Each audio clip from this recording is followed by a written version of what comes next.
وزیر اعلیٰ سندھ سید مراد علی شاہ کی زیر صدارت کابینہ کا اجلاس میں صوبائی وزراء، مشیر، advocate general Hasan Akbar, chief secretary Sohail Rajput, chairman PND Hasan Naqvi, principal secretary Fayyaz Jatoi, secretary GA Muhammad Ali Khoso اور دیگر متعلقہ افسران شریک۔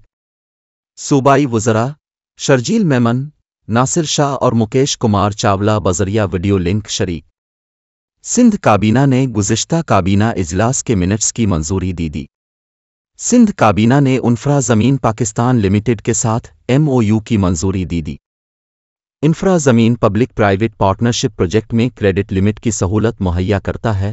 قاسم نوید قرض کی سہولت کو بڑھانے کی گارنٹی دیتا ہے۔ وزیر اعلیٰ سندھ کو سیکریٹر خزانہ کی بریفنگ۔ سندھ کابینہ نے انفرا زمین کے ساتھ MOU سائن کرنے کی منظوری دی۔ کابینہ نے سندھ انشورنس لمیٹڈ کے CEO فیصل صدیقی کو 2 سال کی ایکسٹینشن دینے کی منظوری دی۔ سندھ انشورنس کو 2013 میں 500 ملین روپے کی کیپٹل سے قائم کیا گیا تھا۔ 2017 میں مزید 500 ملین روپے شامل کیے گئے تھے۔ سندھ انشورنس نے 2.6 بلین روپے کا منافع حاصل کیا ہے۔ سید مراد علی شاہ نے سندھ انشورنس کو فصلوں کی انشورنس کرنے کی ہدایت دی۔ منظور وسان، اسماعیل راہو اور جام خان شوروں پر مشتمل کمیٹی قائم۔ کمیٹی فصلوں اور زمین کی انشورنس کے لیے تجاویز دے گی۔ ترجمان وزیر اعلیٰ سندھ